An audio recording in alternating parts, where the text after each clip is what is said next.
Welcome to the Limitless Energy Podcast. We are here in San Diego, California, and we're on the road, and we wanted to take the opportunity being here to meet up with an old friend of ours, Mr. Pari Thitathan. Did I say that right, Pari? Yeah.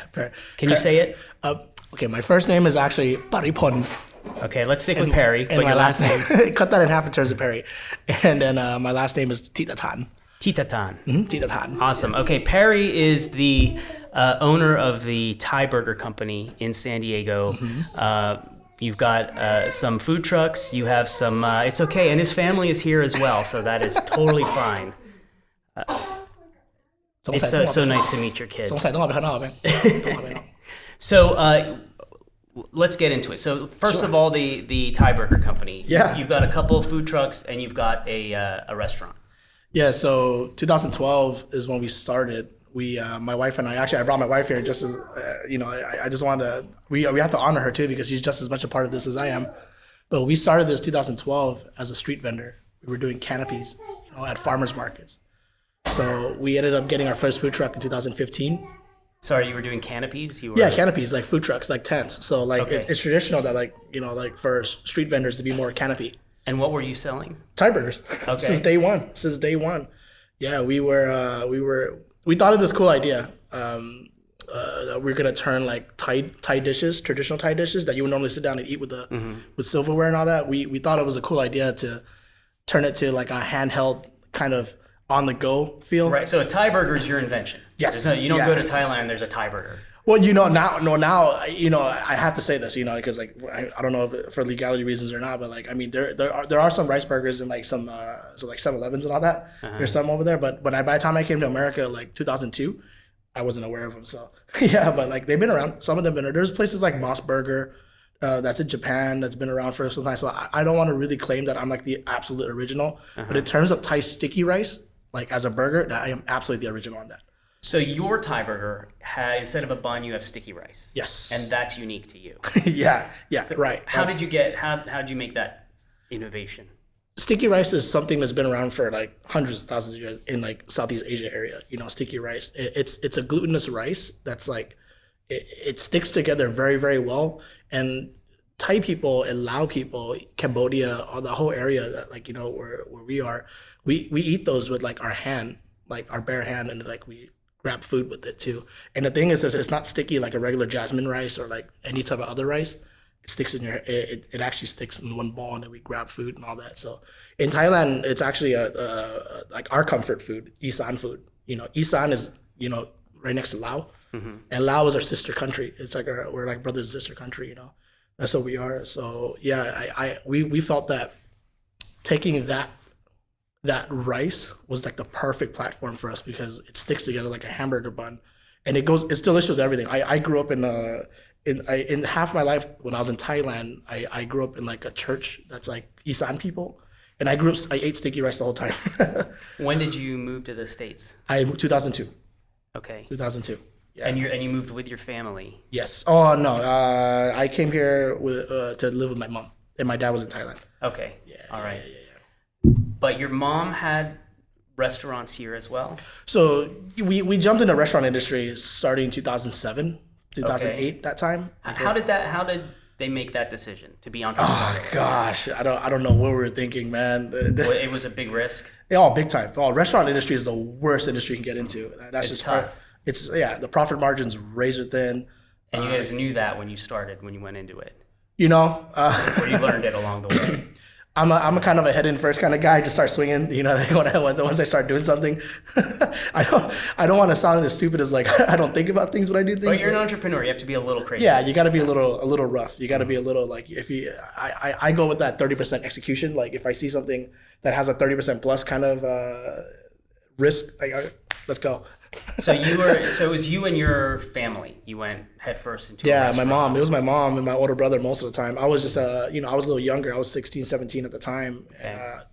I was I was just there to just kind of learn. I was just there kind of learn. I gotta say this now because like whatever mistakes we made in the past regarding restaurants and all that, I gotta give it to my mom that she took the fall, like financially and all that, because we ended up actually bankrupting like on most of these some of the restaurants. We ended up keeping one, which is Papaya Bay. It's in Riverside till today. And they do Riverside up in Riverside, LA. Okay. Riverside, Banning. So it's more towards Palm Springs. But sure, yeah. So my mom does the Papaya Bay restaurant. So That one is one that survived from. that's the one that survived out of all three of them that we had. Okay. Yeah. And I imagine, so 2007, then 2008, 09 hit, and 09 was the one that I think that was the year that everything everything crashed. just crumbled. Yeah, that was hard. It was hard times. Very, very hard times. My brother opened a restaurant called Chili Orchid at the time. I know this has nothing to do with me, but it's building up to it. In Riverside? That one's in Escondido. Okay. In San Diego. So we were, like I said, we're all over the place. We were learning. If I can be honest, I want to say, because I'm a pretty straightforward kind of guy. Like we kind of didn't really have an idea what we were doing, and then we were learning. And when we learned big time, when things hit you hard, I was like, well, definitely not doing that again. So there's an idea. I tried the first prototype of the burger. It's actually the chicken satay burger. So we all know what chicken satay is. Yep. So I had this idea of putting it between like a burger bun, and I actually use a bread, like a brioche bun at first. And I put like this thing together and make it like a chicken satay burger with peanut sauce with the regular hamburger bun. And it sold pretty well. It was pretty good. It was an interesting idea. And then I thought about this idea of like, maybe we can replace that with rice. There's another dish called Kanya Muping. Okay, I know I shouldn't be pronouncing too hardcore, but Kanya Muping is literally it's sticky rice and Thai barbecue pork on a stick. That was one of my most favorite things to eat in my childhood when I was in Thailand. So I would eat that every day, like when I come out of school. They're like 5 bahts, man, like 10 bahts at the time. You would get like 3 sticks and like a bag of sticky rice. It's amazing. It's quite amazing.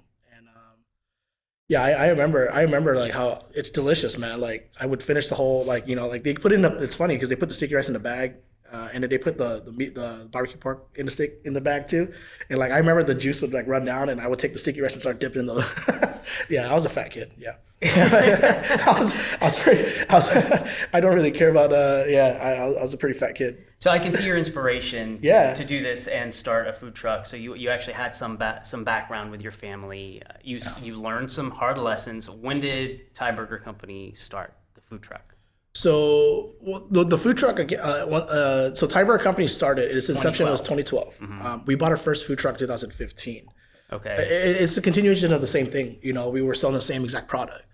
Well, sorry, what were you doing the first 3 years? Did you have a restaurant? No, just tent. That's all I was doing. Okay. That's all I was doing, just canopy. That's all I was doing, just running around. We did all the farmers markets around. We were booking events. That funded the food truck. The food truck. I'm actually really proud to say this. I don't want to sound like I'm bragging, but please brag. we actually paid off.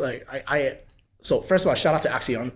At the time, they were called Axion, but they're called Accessity now. They're the one who loaned us the money to go get that. So that was the first move I made. Was like, I had to use like some kind of loan to get that because it's not easy buying a food truck. Those things cost like hundreds of thousands of dollars. But, we ended up paying off. We had enough money equivalent to paying it off in about 6 months in. Wow. Right after we got that food truck. Yeah. So nice. And it was a good move. We were extremely lucky because we had government contracts.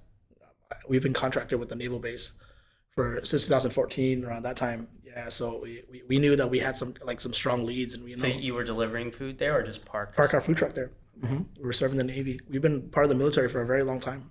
Yeah. Nowadays, I'm not directly with them anymore, but I subcontract, and I'm still in the naval base. Yeah. So we served the military for a long time. That's like bread and butter for us. Interesting. I said we go. You're an old friend. We go way back. Yes, we do. We do. So this is back 2018. That's when we met. And I know that you ordered batteries from Battleborn Batteries, put them in your food truck, which already was pretty ahead of your time, I think. And I don't remember how I actually heard of you when you first placed it. I don't know if you placed the order with me. I was answering phones at the time. That's. But anyway, I knew that you were a customer. I was down in San Diego with my family, went to the San Diego Zoo, and I thought, hey, I'll call Pari. I had your number. I remember that day. So I called you up, and I said, I'm here with my family in San Diego. And you said, where are you? I said, I'm at the zoo. And you're like, I'm parked outside the zoo. Yeah, Bubble Park. That's Food Truck Fridays, man. That's like the Olympics of food trucks.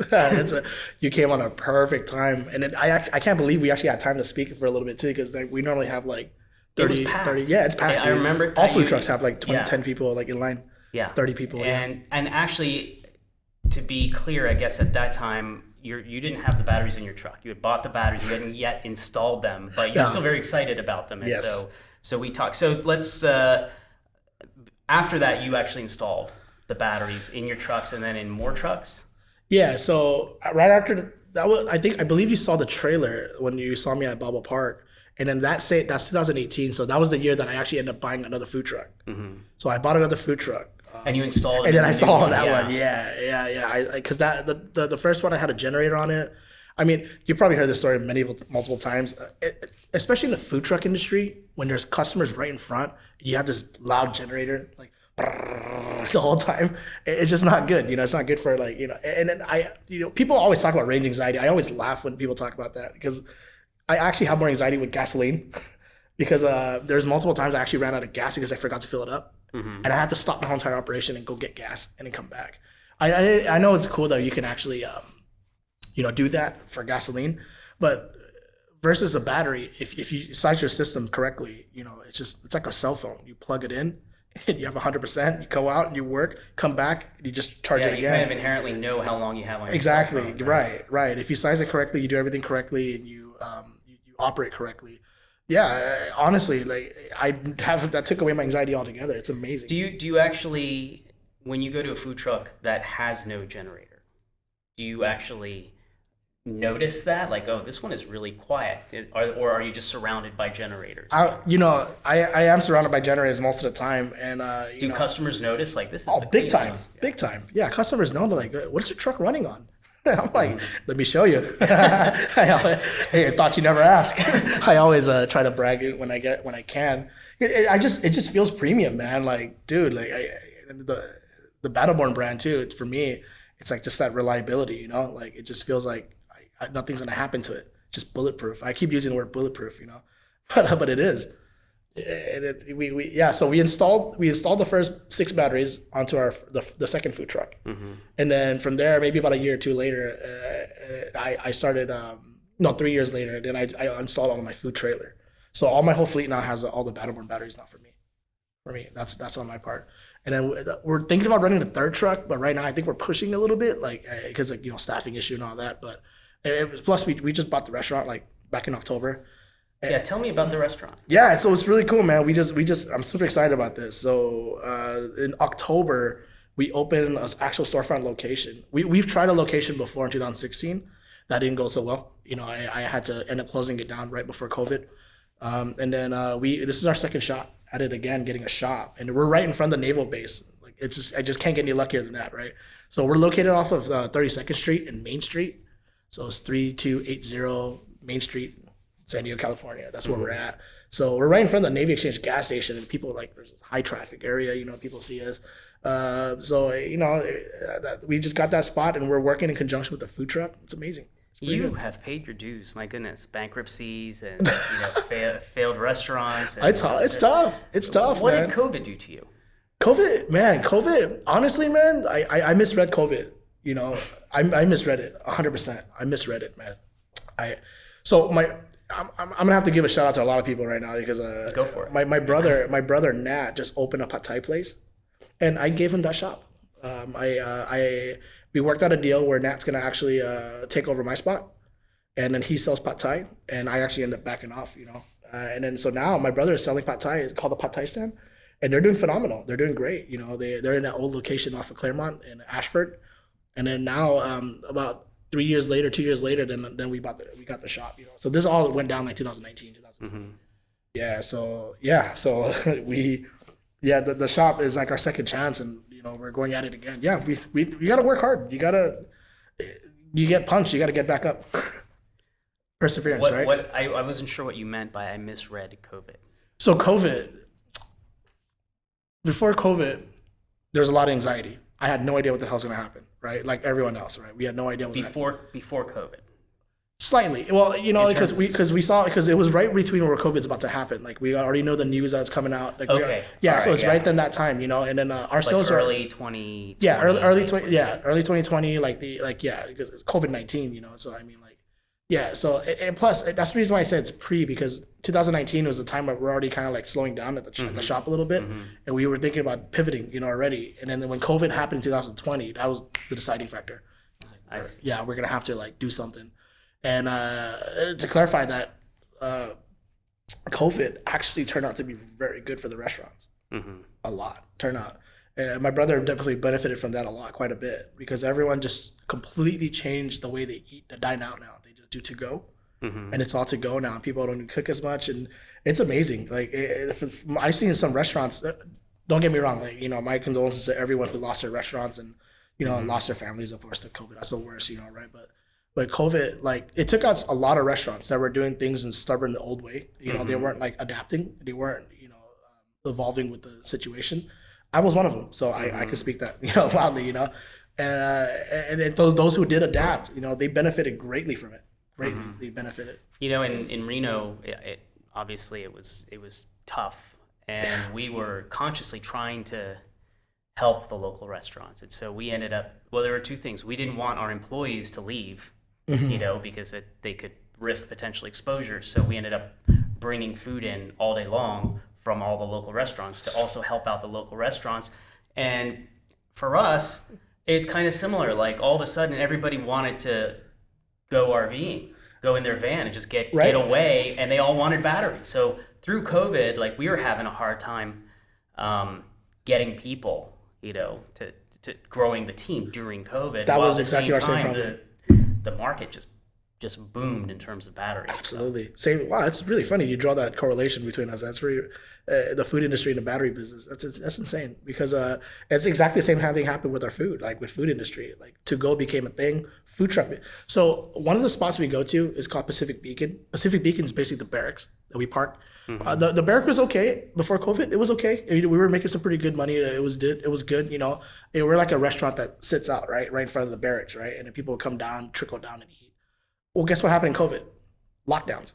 When the lockdown happened, guess what? They're all there. All 3,000 of them. They're all there. Like in my restaurant, like our food truck now just all of a sudden became one of the hottest things, and so did other food trucks that served that same spot. So that's what I meant by the benefits that I just couldn't see. If I just think about it, I would see it, but then I just completely misread it. A lot of stuff. And what's happening now in the restaurant business? Are people coming back to dine into the levels they did before? Not quite yet. So to go is still a big thing. Still a thing for me. At least that's what I'm seeing. I can't speak for other restaurants, right? But I am in the industry, and I do see other food, like restaurants, and they do fairly well. Those who've been around, those who've been through the COVID, has done very well. Whoever survived COVID is what I'm saying. Those are like creme de la creme now. These are like the tough ones, including my brother, right? They're all like they're all known now, and then like they have this clientele that they built over the past 3 years. For me, I think the biggest thing we struggle with, of course, is like with the regulated lockdown and all that stuff, and not getting sick and try not to die. Those are the things that we all try to worry about. Finding staff was probably the hardest thing during that time. Yeah, we had similar issues. Yeah, I had the whole staff pulled out on me. People have been with me for like 6-7 years. Just complete, and then and then the unemployment didn't help. Yeah, that did not help at all. But we did the best we can. We persevered. Again, perseverance is going to be a common theme here. Is what we do. You guys growing? So far we're just we got the shop probably in like I wouldn't say it's like the best time, but we got with the economic the economy sucks right now. It sucks, yeah. I get it. And it's another one of those tough times where those that survive the tough times like this come out actually stronger than when they went in. That's what I'm banking on. I'm banking on for the next 3-4 years that we're gonna just bunker down, and this time I'm not gonna do the same thing. I'm not gonna repeat the same mistake with Ashford. So this is like second chance for us. That's literally what I think. My wife and I, we talked about it. We're well aware of the risk. We've failed before. We failed multiple times, and we're gonna keep failing. We're gonna get really good at failing. That's what we're gonna do. That means you get good at learning. We're the best failures on earth. That's what we are. And when you fail so much to the point you become a pro at it, it's just nothing hurts. Come on. You're not a professional failure. You are. You have to go through those times to learn in order to succeed. Yeah. So you're a success. Thanks, man. All that stuff you did led to your success. Yeah, success, right? That's what we all search for. That's what we all thrive for, right?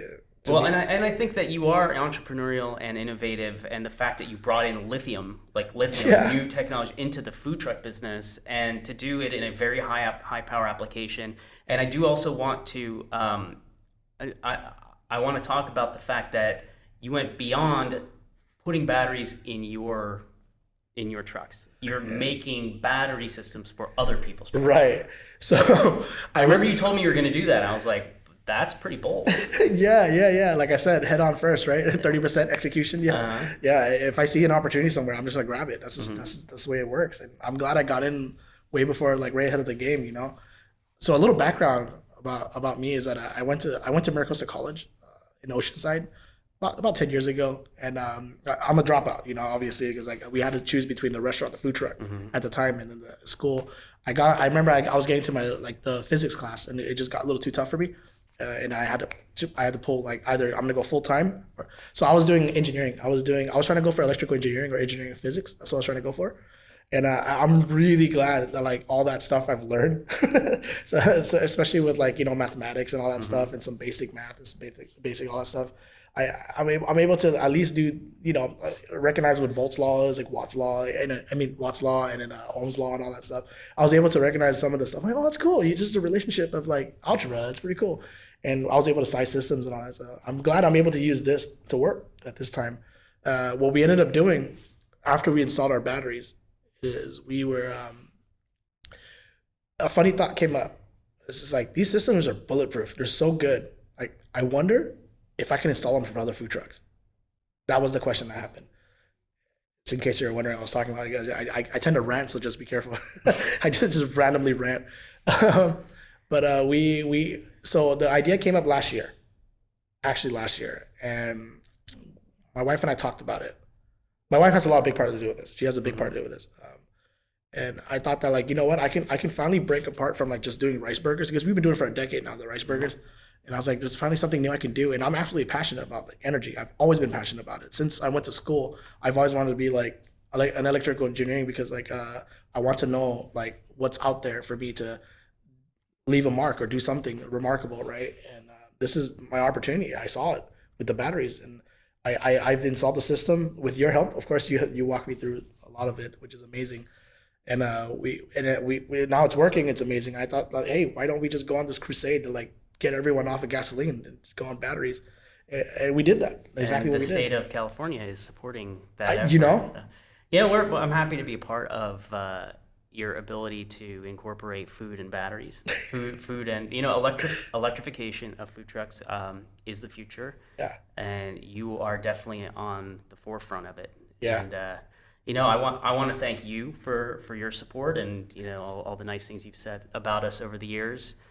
And I want to thank you for being on the podcast. It's been a pleasure to see you. There's no reason to thank, man. It's just honestly a good product. Your product should speak for itself, and it does. That's all it is. So, I mean, it was just meant to be, man. Like, honestly, I promise you, I'm not fanboying. I promise. I waited literally like 4 years. Like, I remember we talked that day at the Bubble Park, and I refused to give you a review or anything. I refused to say anything at the time. I remember telling myself that. And I waited about 4 years until I remember, and I posted it on Instagram about a couple of years ago. I remember, and it's been that 4 years was done. 2022, it was done. So I posted it, and yeah, man, it worked. Nothing wrong. So nothing I can say. Nothing. I'm just a practical man, man. I don't know, but yeah, I'll take it. Thank you. All right, for sure. What can I say? Cheers. Cheers, man. Thank you so much. Thanks for listening to the Limitless Energy Podcast. Be sure to subscribe on any of your favorite podcast platforms.